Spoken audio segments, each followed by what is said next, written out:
Today we will discuss congestive heart failure. Congestive heart failure क्या होता है? हमारे बॉडी को जो है ब्लड की नीड होती है अपने फिजियोलॉजिकल फंक्शन को परफॉर्म करने के लिए, लेकिन इन केस हार्ट में जैसे कोई एबनॉर्मलिटीज़ होने की वजह से, जैसे कोरोनरी आर्टरी डिजीज़ होने की वजह से या और अनदर कॉजेज़ की वजह से हमारा हार्ट जो है वो जितना रिक्वायर्ड हमारे बॉडी को है उतना अमाउंट में ब्लड को पंप नहीं कर पाता है। तो ये जो कंडीशन होता है उसको हम क्या बोलते हैं? कंजस्टिव हार्ट फेलियर या हार्ट फेलियर इसको कहा जाता है। जो कंजस्टिव हार्ट फेलियर है वो एक प्रकार का कॉम्प्लेक्स क्लिनिकल सिंड्रोम होता है। Now we will discuss structure and function of heart. हमारा हार्ट जो होता है वो एक स्ट्रॉन्ग मस्कुलर ऑर्गन होता है, ठीक है। ये जो होता है इसमें जो होता है वो 4 चैम्बर्स होते हैं, टू एट्रियम्स एंड 2 वेंट्रिकल्स।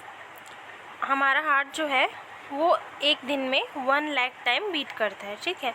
अब हम देखेंगे कि जो हार्ट है वो ऑक्सीजनेटेड जो ब्लड है उसको हमारे बॉडी में कैसे पंप करता है। इस डायग्राम के थ्रू हम समझेंगे कि जो हार्ट है वो हमारे बॉडी में कैसे ब्लड को ट्रांसफ्यूज़ करता है। तो जो सुपीरियर वेना कावा और इन्फीरियर वेना कावा होता है वो हमारे बॉडी के लोअर पार्ट और अपर पार्ट से जो डीऑक्सीजनेटेड ब्लड है उसको राइट एट्रियम में पहुंचाने का काम करता है। देन जब राइट एट्रियम में ब्लड फिल हो जाता है तब उस कंडीशन में जो होता है एक वॉल्व होता है ट्राइकास्पिड वॉल्व, वो ओपन हो जाता है। ट्राइकास्पिड वॉल्व के ओपन होने से ब्लड कहाँ एंटर करेगा? राइट वेंट्रिकल्स में। देन राइट वेंट्रिकल्स में ब्लड जब फिल हो जाता है तब जो ट्राइकास्पिड वॉल्व है वो क्लोज्ड हो जाता है।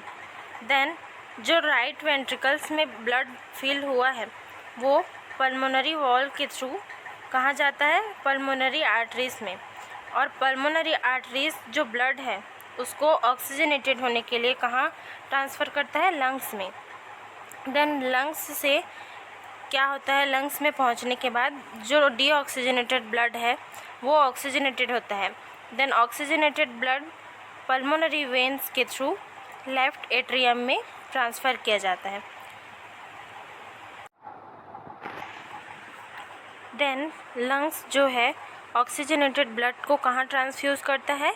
Through pulmonary vein. ये ऑक्सीजनेटेड जो ब्लड है वो लेफ़्ट एट्रियम में ट्रांसफ़र होता है। देन लेफ़्ट एट्रियम में जब ब्लड फिल हो जाता है तब एक मिट्रल वॉल्व होता है जो ओपन होता है। मिट्रल वॉल्व से होते हुए ब्लड जो है वो हमारे लेफ़्ट वेंट्रिकल्स को ट्रांसफ़र कर दिए जाते हैं। लेफ़्ट वेंट्रिकल्स में जैसे ही ब्लड फिल हो जाता है देन मिट्रल वॉल्व जो है वो क्लोज़ हो जाता है। नाउ लेफ़्ट वेंट्रिकल्स में जो ब्लड है वो एओर्टिक वॉल्व के थ्रू एओर्टा को ट्रांसफ्यूज़ किया जाता है। देन एओर्टा से होल बॉडी में हमारा ब्लड जो है वो ट्रांसफ्यूज़ होता है। तो इस तरीके से हमारे होल बॉडी में जो ऑक्सीजनेटेड ब्लड है उसको ट्रांसफ़र किया जाता है। तो ये था हम लोगों का structure and function of heart. Now अब हम कंजस्टिव हार्ट फेलियर के बारे में देखेंगे। इंसिडेंस रेट में इंडिया में 0.5 to 1.8 मिलियंस जो होता है वो हार्ट फेलियर से अफेक्टेड होते हैं, ठीक है। इन हाई इनकम स्टेट और अर्बन एरियाज़ में जो होता है इस्केमिक हार्ट डिजीज़ जो है वो क्या होता है? एक लीडिंग कॉज होता है हार्ट फेलियर का। Now we will see the causes of heart failure. तो इसमें पहला है हाइपरटेंशन। हाई ब्लड प्रेशर जो है वो कैसे हार्ट फेलियर कॉज करेगा? हाइपरटेंशन के कंडीशन में क्या हो रहा है? ब्लड के वॉल्व्स में ब्लड का जो प्रेशर होता है वो बहुत ज़्यादा हाई होता है। अब इस कंडीशन में जो है हार्ट को बहुत ज़्यादा वर्क करना पड़ रहा है।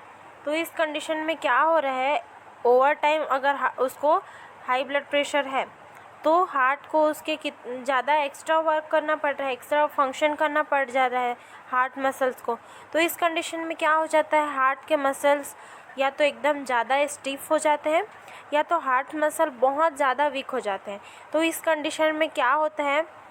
हार्ट जो है वो प्रॉपर जितना अमाउंट में उसको ब्लड पंप करना होता है बॉडी में उतना पंप नहीं कर पाता, और जो हार्ट का जो फंक्शन है वो प्रॉपर नहीं हो पाता। तो इस कंडीशन में क्या कॉज करता है, हार्ट फेलियर जो है वो कॉज करता है। देन आता है मायोकार्डियल इन्फेक्शन। अब मायोकार्डियल इन्फेक्शन में क्या हो रहा है, ये मायोकार्डियल जो टिश्यू है, मसल्स है, उसमें इस्कीमिया कॉज करता है मायोकार्डियल इन्फेक्शन में। तो इस कंडीशन में क्या हो रहा है, जो कोरोनरी आर्टरी है उसमें प्लेक फॉर्मेशन हो जाता है। प्लेक फॉर्मेशन होने से प्रॉपर अमाउंट में जो ब्लड है, ऑक्सीजन है, वो हार्ट को नहीं मिल पाता। तो क्या कॉज करता है, इस्कीमिया कॉज करता है।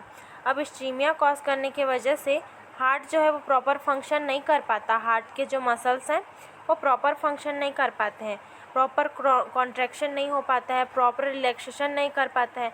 तो इस कंडीशन में हार्ट फेलियर जो है वो कॉज करता है। तो मायोकार्डियल इन्फेक्शन भी कॉजेस होता है हार्ट फेलियर का।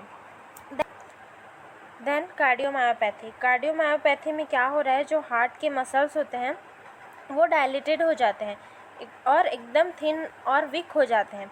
तो इस कंडीशन में क्या हो रहा है, हार्ट के मसल्स जो है थिन हो जा रहे हैं, वीक हो जा रहे हैं, तो वो प्रॉपर कॉन्ट्रैक्शन नहीं कर पाते हैं।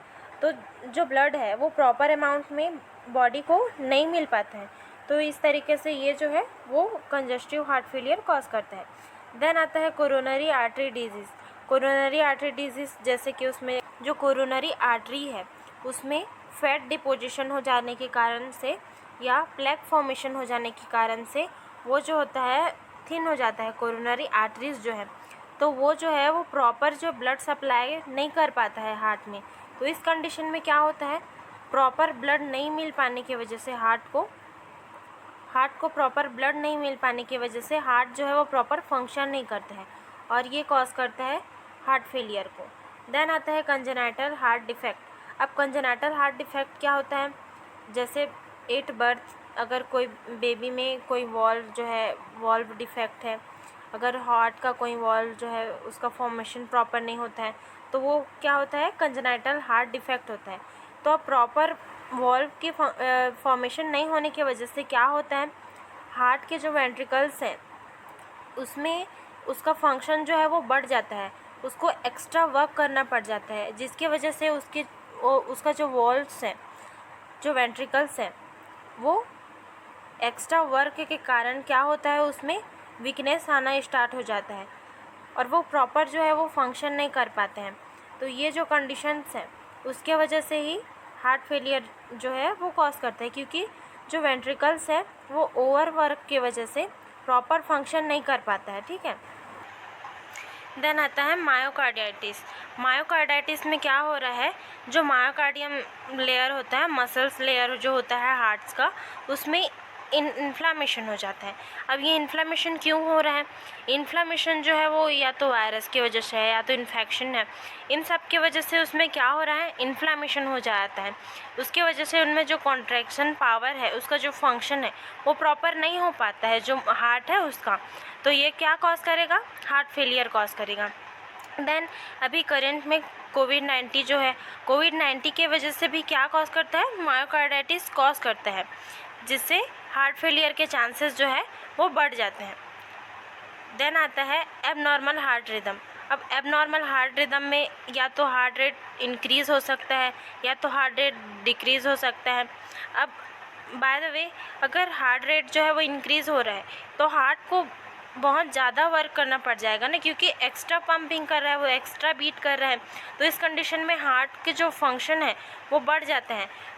तो इस कंडीशन में क्या होता है, हार्ट फेलियर के चांसेस जो है वो बढ़ जाते हैं। और इफ़ अगर हार्ट रेट जो है वो बहुत स्लो हो जा रहा है, प्रॉपर कॉन्ट्रैक्शन ही नहीं हो पा रहा है हार्ट में, तो हमारे बॉडी को प्रॉपर अमाउंट में, जितना अमाउंट में हमें ब्लड चाहिए उतना जो है हार्ट जो है वो पंप नहीं कर पाता है, क्योंकि प्रॉपर कॉन्ट्रैक्शन हो ही नहीं रहा है। तो इस कंडीशन में भी हार्ट फेलियर जो है वो कॉज करते हैं। सो ये था causes of heart failure. Now next portion we will discuss in next part. Thank you.